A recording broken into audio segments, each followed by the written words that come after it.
एक ऐसा विशाल महाद्वीप जहां गहरी घाटियों में सदियों पुराने रहस्य छुपे हैं, जहां जंगलों की हरियाली के बीच सभ्यताओं के अनसुने किस्से बिखरे हैं और दूर दूर तक फैले रेगिस्तानों की रेत अनगिनत राज समेटे हुए है, जहां हर धर्म हर कल्चर के लोग मिल जाते हैं, जहां सभी टाइप के मेटल और रिसोर्सेस अवेलेबल हैं, मगर इसके बावजूद इसे कहा जाता है डार्क कॉन्टिनेंट। अब तक आप समझ गए होंगे कि आखिर हम बात किसकी कर रहे हैं। तो बता दें, हम बात कर रहे हैं अफ्रीका की। मगर सवाल ये है कि अफ्रीका को डार्क कॉन्टिनेंट क्यों कहा जाता है? क्या इसका कोई भौगोलिक कारण था या इसके पीछे छिपी थी इंसानी समझ और उपनिवेशवाद का अंधकार? क्या ये नाम यहाँ मौजूद दुर्गम पहाड़ों और अनजान नदियों के कारण पड़ा, या उन सभ्यताओं के कारण जिन्हें दुनिया ने कभी जानने की कोशिश ही नहीं की? यकीन मानिए, यहाँ की हर कहानी, हर जगह और प्राचीन सभ्यता के पास कहने को कुछ ऐसा है जो आपके रोंगटे खड़े कर देगा।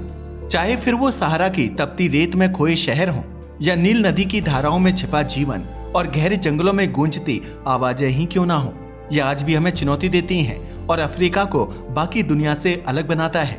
तो चलिए डिटेल में जानते हैं डार्क कॉन्टिनेंट को। अफ्रीका के इतिहास की तरह इसे डार्क कॉन्टिनेंट कहा जाना भी बेहद रहस्यमयी है।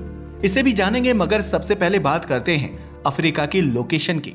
अफ्रीका की बात की जाए तो एशिया के बाद यह दुनिया का दूसरा बड़ा कॉन्टिनेंट है। ये कॉन्टिनेंट 3 तरफ से पानी से कवर्ड है। इसके नॉर्थ में मेडिटेरेनियन सी, वेस्ट में अटलांटिक ओशन एंड ईस्ट में हिंद महासागर मौजूद है। अफ्रीका कॉन्टिनेंट में 54 देश हैं और यहाँ की पॉपुलेशन अराउंड 1.4 बिलियन है। साथ ही ये एक ऐसा कॉन्टिनेंट है जहाँ दुनिया के बिगेस्ट हॉट डेजर्ट यानी सहारा रेगिस्तान से लेकर डेंस फॉरेस्ट एंड सवानाज जैसी अमेजिंग नेचुरल सीनरी मौजूद है। इतना ही नहीं, इसी कॉन्टिनेंट में दुनिया की सबसे लंबी नदी यानी नील नदी बहती है। साथ ही अफ्रीका को सभ्यता की जन्मभूमि भी माना जाता है। पता है क्यों? वेल, ऐसा इसलिए क्योंकि ओरिजिन ऑफ ह्यूमन रेस यहीं से हुई थी। इनफैक्ट यहाँ की एंशिएंट सिविलाइजेशंस जैसे मिस्र की सभ्यता और उनके पिरामिड आज भी दुनिया भर में मशहूर हैं। साथ ही अफ्रीका में लॉट ऑफ वाइल्ड एनिमल्स मौजूद हैं, चाहे फिर वो शेर हो, चीता हो, हाथी हो या जिराफ ही क्यों ना हो। और हम आपको बता दें कि भारत में फिर से जो चीता देखने को मिल रहा है वो भी अफ्रीका से ही लाया गया है। तो आप समझ सकते हो कि अफ्रीका में हर वो चीज है जो एक आदर्श जगह में होनी चाहिए। लेकिन इतना सब होने के बावजूद अफ्रीका को कहा जाता है डार्क कॉन्टिनेंट। मगर सवाल ये है कि आखिर ऐसा क्यों? इसे डार्क कॉन्टिनेंट कहा जाना अपने आप में ही राज है। डार्क यानी गहरा अंधेरा। तो क्या सच में अफ्रीका एक अंधेरा महाद्वीप था? वहां पर सूरज की रोशनी नहीं पड़ती थी? क्या वहां पर हमेशा रात रहती थी? तो इसे समझने के लिए आपको इतिहास को गहराई से समझना होगा। तो चलिए लौटते हैं इतिहास के उस गहरे समुद्र में जहां हर कदम पर एक राज है। अफ्रीका को डार्क कॉन्टिनेंट कहे जाने की शुरुआत हुई थी late 19th and early 20th centuries में।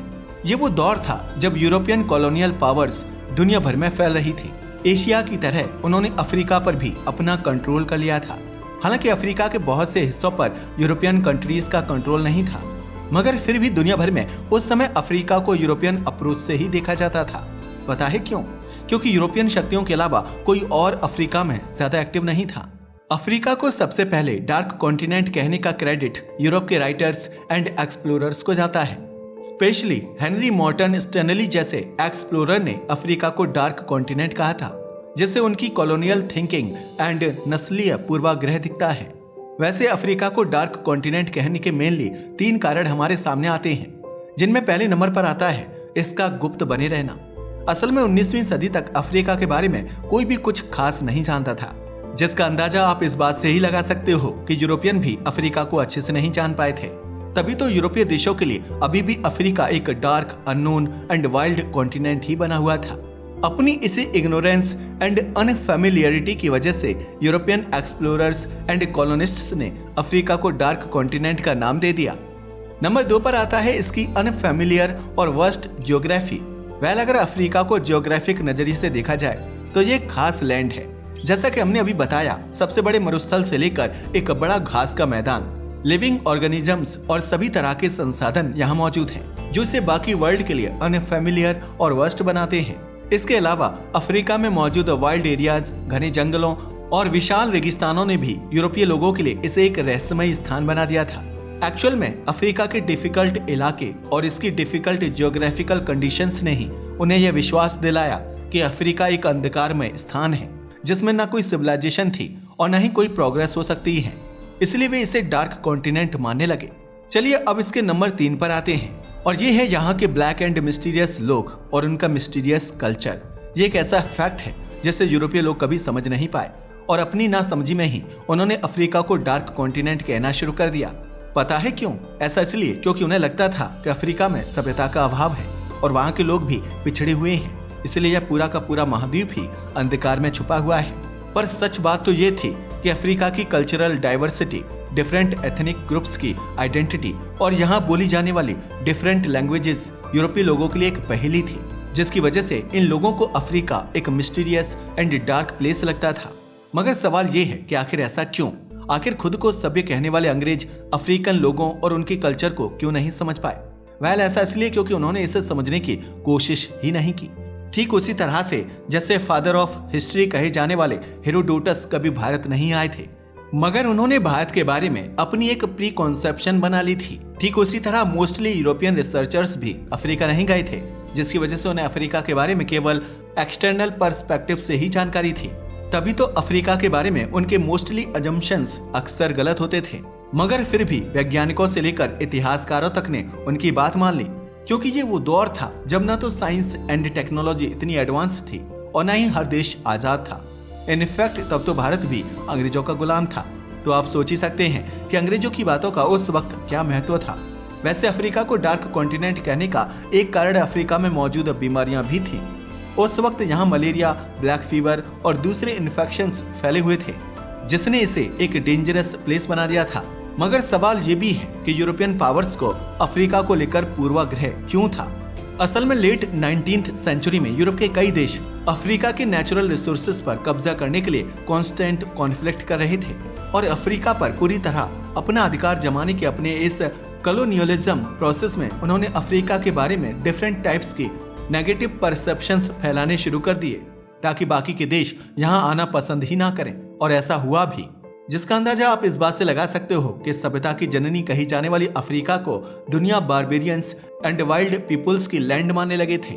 यही नहीं, इनफैक्ट यूरोपीय लोगों को तो ऐसा लगता था कि अफ्रीका के लोगों का सभ्यता से कोई नाता ही नहीं रहा है। मगर सच तो ये था कि अफ्रीका का culture, traditions and religious beliefs उनकी समझ से बाहर थे। अफ्रीका की संस्कृति, परंपरा और कला पहले भी अद्भुत थी और आज भी है।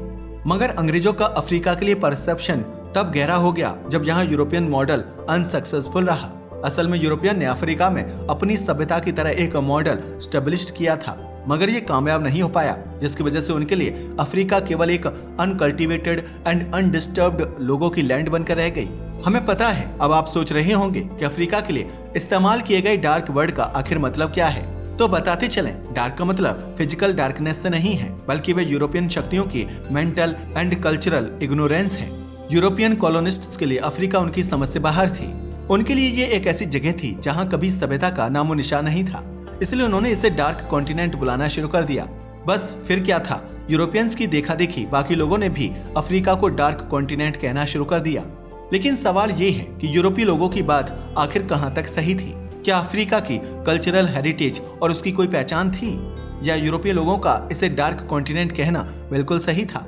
तो बता दें, अफ्रीका को डार्क कॉन्टिनेंट के रूप में डिफाइंड करना यूरोपियन कॉलोनिस्ट्स का वन साइडेड अप्रोच था, जिसका अंदाजा आप इस बात से लगा सकते हैं कि अफ्रीका के वेरियस सोसाइटीज की अपनी rich cultural heritage, tradition and social systems तब भी थी, आज भी हैं और हमेशा रहेंगी। मगर कॉलोनिस्ट्स ने कभी उन्हें समझने की कोशिश ही नहीं की। इनफैक्ट अफ्रीका में तो माली, गाना, कांगो और इजिप्ट जैसी एंशिएंट सिविलाइजेशन तक पाई जाती थी। जी हाँ, इजिप्ट, जिसे सभ्यताओं की जननी कहा जाता है, जिनकी scientific, artistic and cultural achievements आज भी दुनिया भर के लिए रहस्य बनी हुई हैं, उस भूमि को यूरोपियन ने डार्क बता दिया था। तो यह यूरोपीय लोगों की छोटी सोच को ही दर्शाता है और ये दिखाता है कि कैसे वे लोग सेल्फ सेंटर्ड थे। वे खुद को ही सिविलाइज्ड मानते थे और अपनी लैंड को ही सब कुछ समझते थे, मगर हकीकत तो उनसे कोसों दूर थी। हालांकि यूरोपीय लोगों के यह सब करने के बावजूद सच बाहर आ ही गया और अफ्रीका के बारे में यूरोपियन राइटर्स एंड हिस्टोरियंस ने जो मिसकॉन्सेप्शंस एंड प्रीजुडिसेस फैलाए थे, उनसे आखिरकार पर्दा उठ ही गया। वैसे बता दें कि अफ्रीका का डेवलपमेंट और प्रेजेंट सिनेरियो बिल्कुल अलग है, जिसका अंदाजा आप इस बात से लगा सकते हो कि आज अफ्रीका पूरी दुनिया में अपनी इकोनॉमिक डेवलपमेंट की पॉसिबिलिटीज की वजह से एक इम्पोर्टेंट कॉन्टिनेंट्स के रूप में पहचाना जाता है। इनफैक्ट अफ्रीका को तो नेक्स्ट जनरेशन या भविष्य का महाद्वीप तक कहा जाता है। पता है क्यों? वेल ऐसा इसलिए क्योंकि जो महाद्वीप विकसित हो चुके हैं अब उनमें और ज्यादा विकसित होने की संभावना ही नहीं बची हुई है, लेकिन अफ्रीका के अंदर वह पोटेंशियल मौजूद है जो दुनिया को सहारा दे सकता है। वहाँ के लोगों को चीजों की जरूरत है और वह एक बड़ा मार्केट बन सकता है जहाँ विकसित देश अपना सामान भेजकर अपनी मार्केट को स्मूथली चला सकते हैं। अफ्रीकी देशों में विकास की बहुत सारी पॉसिबिलिटीज है और इस कॉन्टिनेंट का योगदान global politics, economy and culture में महत्वपूर्ण है। अफ्रीका ब्राइट फ्यूचर की ओर बढ़ रहा है और डार्क शब्द उसके साथ जोड़ना सुटेबल नहीं लगता है। वैसे आपका अफ्रीका के बारे में क्या ख्याल है? क्या डार्क कॉन्टिनेंट कहे जाने में जरा भी सच्चाई थी या यह सिर्फ एक कोरा झूठ था जो उपनिवेशवादियों ने रचा था? आपका इसके बारे में क्या ख्याल है? हमें कमेंट करके बताना ना भूलिएगा। साथ ही अगर आपको हमारी वीडियो पसंद आई हो तो उसे लाइक करें और हमारे चैनल को सब्सक्राइब करें। धन्यवाद।